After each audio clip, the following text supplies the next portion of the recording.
Okay, let's go.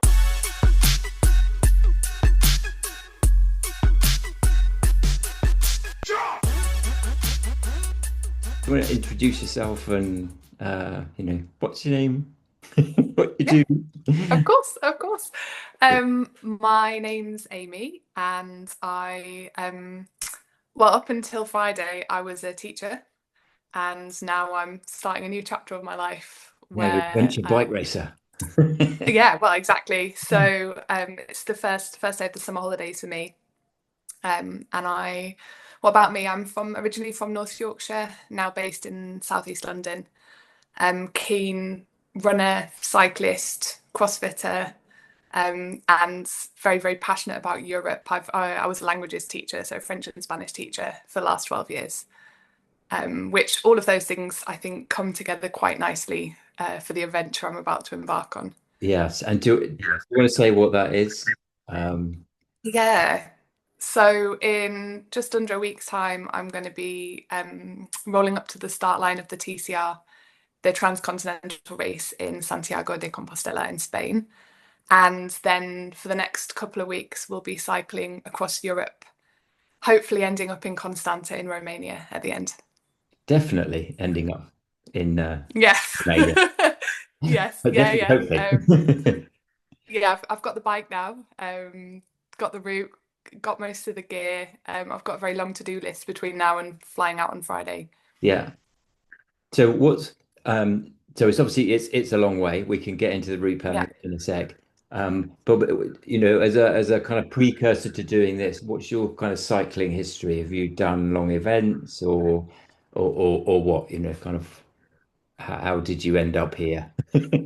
Yeah, great question. I learnt to ride a bike as a kid and then didn't ride until I got to university and met my partner, who was a very keen cyclist, who built me a single speed bike and encouraged me to get back into riding. And then over the years, our kind of standard holiday has been bike packing in Europe. So a few years ago, we did London to Copenhagen, London to Paris, around France.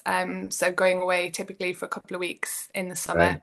Sounds awesome. Um, Not camping though. I'm not a keen camper, so more of your kind of credit card touring, stay in a hotel, eat Yeah. nice food.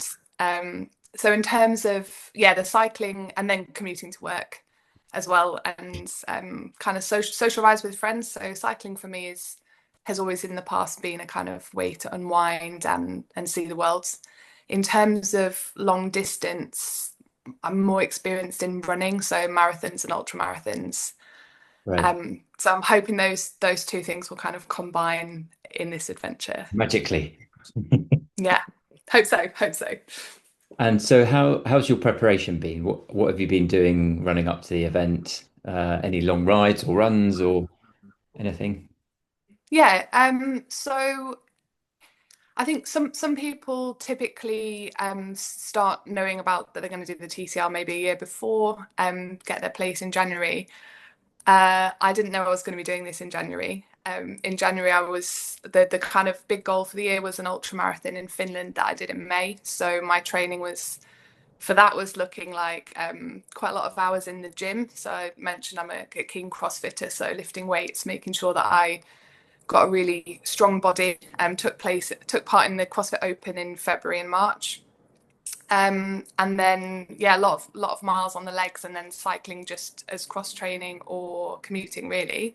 Yeah. In April, I saw a kind of call that the Transcontinental put out on Instagram saying they wanted to have 100 women at the start line this year, and if you had been thinking about doing it in the past, like this was the moment. And I definitely saw that as a sign from the universe. So when was that? When did you see that? February, did you That say? was, I think it was around, no, April, around the Oh, 10th April. of Okay. April. Yeah. So I think it feels a bit mad. Um, Yeah. and obviously we met in May because I didn't have a suitable bike Yeah. when I got my place in the TCR. So I've got Our a connection. vintage. So an ex-customer of mine, James, who's a friend of yours, kind of put us in touch Yeah. with me. So thanks, James.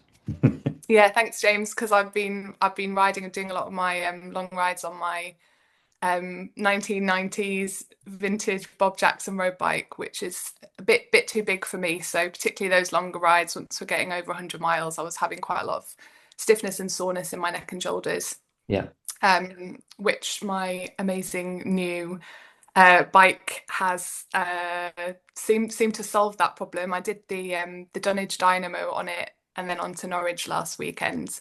Yeah. That was I the, should the say on maiden the day you voyage. collected it, it was that was Yeah, exactly. right. Yeah. Collected it from Seabass Cycles at midday. Spent the afternoon riding around Peckham, tweaking bits and pieces, trying to get the dynamo lights to work, and then yeah, that was off to Dunwich overnight, and then on to see a friend in Norwich. So about 270 kilometers Wicked. on Saturday night, and it felt great and no problems. So Awesome. And part of the yes. process, we did a bike fit, or you did a bike fit with Mhm. Foundation Bike Fit. How was that Yeah. process? Did you find it valuable? What do you think as part of this? Yeah, I think so valuable. Matt, who we worked with, was just amazing, super knowledgeable, really put me at my ease, and ended up, I mean, finding out some really interesting things. So in a way that proved difficult when sourcing some of the parts. So we went down to 160 cranks, narrower bars than I was used to, so 38 bars, and he just taught me a lot about. So I found out that was hypermobile through my elbows. So giving me some kind of tips about how I should be positioning myself on the bike when I'm tired. So that was really useful as well. Yeah. And yeah, just gave me a lot of confidence that the bike that I was going to end up with, because this is all quite 11th hour, was going to be a bike that would fit me well and that would be really comfortable on. And to be honest, first proper ride of 200 plus K and feeling Mm. okay afterwards is pretty good. Yeah, I mean, feeling great. Yeah. Yeah. Yeah, I think that was a big relief because there's I think a to lot of us this all. has been yeah, like quite last minute, and as I say, maybe a bit mad, but also why not, right? Yeah. Well, probably better that But than not. yeah. So, I mean, one of the big things about the TCR is that it has, I think, four checkpoints along the route, some pieces of parkour, so bits of route that Mhm. you have to do, but then the Yeah, rest of it, you have to plot your route. You so, exactly. and I think this year's quite a big one. So, Yeah. like how did the route planning go? How is that going? Is it finished? I mean, more or less finished, thankfully. I did attend a webinar put on by the TCR that was suggested sort of 70 to 100 hours of route planning might be about right. And Yeah, definitely the route planning has been a big part of my life, planning that in to my schedule to make sure it was done. So just a lot of research, I think, particularly when for me the cycling in France, that's going to be through areas that I'm familiar with.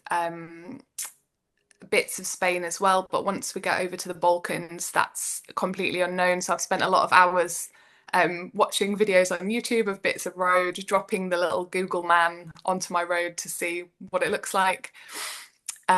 Checking, I mean, in the TCR, they keep riders safe by banning quite a lot of roads. So checking that I'm not routing onto any banned roads, banned mountain tunnels, that my border crossings are all legal, that kind of thing. So it's been a really fun kind of problem solving activity, I would say, the route planning, with the yeah, constraints that you have for the parkour and the checkpoints.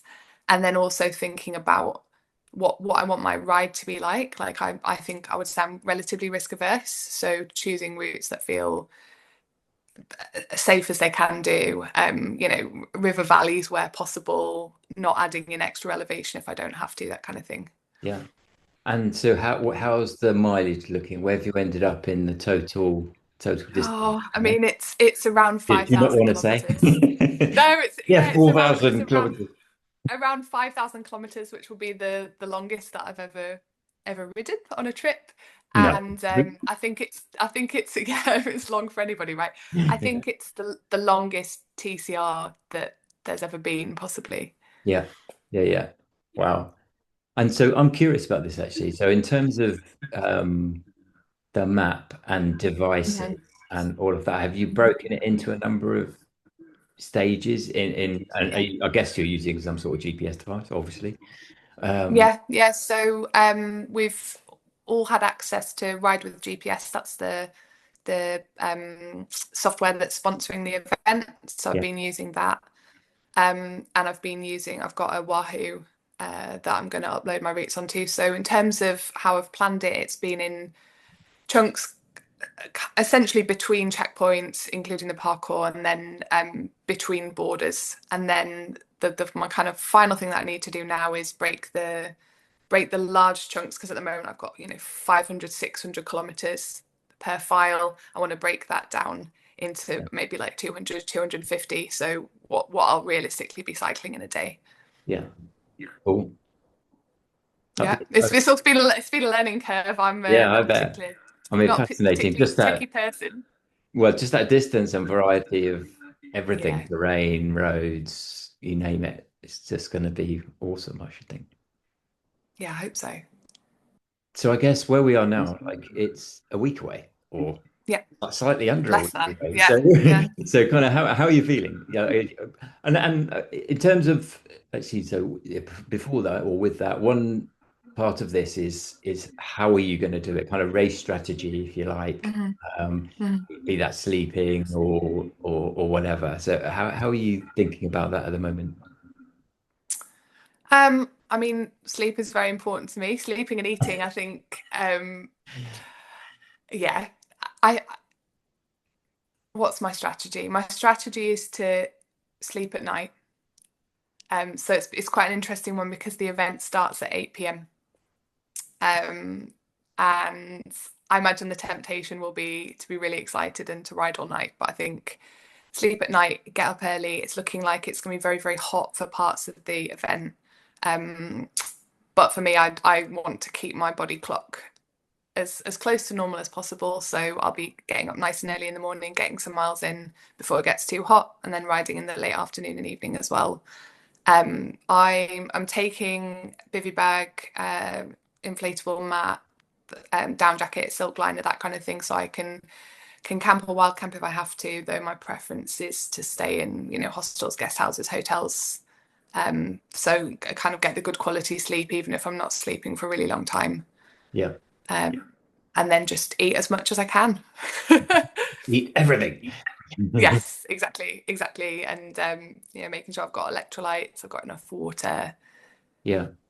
Yeah, I was looking at the forecast because it's due to be about 28, 29 sunny Yeah. for the first week in Spain, isn't it? So that would be nice. Be nice. And Um, then when we get to the Picos, it's looking like it's going to be sort of 7 or 8 degrees. So we've got some real change in the weather. yeah, well, that I think is normal for up there, isn't it? If, Yeah, whatever it is yeah, now, it won't be that in half an hour's time. yeah, that's Um, true. but that first bit, because I think rather wickedly, that first bit of parkour takes you in the opposite direction to the way you want to go. Yeah, you go You go to west. Yeah, it's Finisterre about first. 120 kilometers to Fisterra.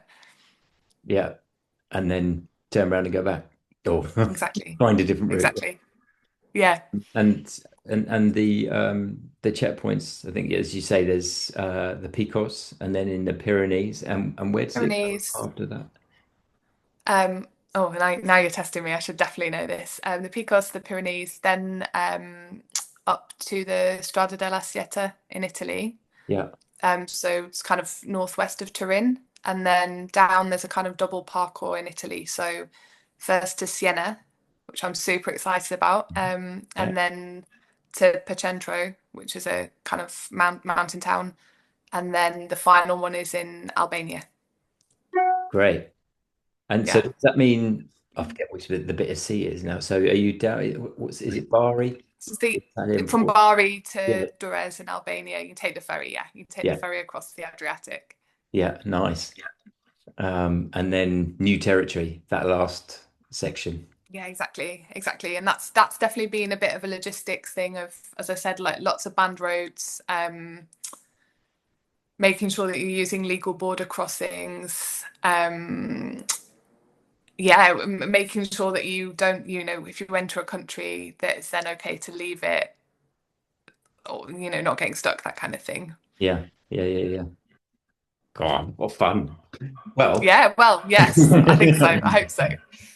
and yeah, no, I'm sure it will go amazingly well. and it's been a pleasure for me to work with you for this part. Oh So yeah, same. really want to wish you the best of luck for it all. And Thank you. um, well, see, I'm working in Santiago, so see you at Mhm. the bike check. Yeah, fantastic. So that'll be nice that we'll see you there, and then we get the chance to see the start and all of that. So that'll be great, and then Yeah, we'll amazing. leave you to it. Yep. No, Okay, definitely, definitely. cool. Well, in that case, thank you very much. All very good. It's Best a of luck, pleasure. best wishes for it Thank you all. so much. And we shall see each other probably on Saturday in Santiago. Saturday, yeah. Amazing. Awesome. All right.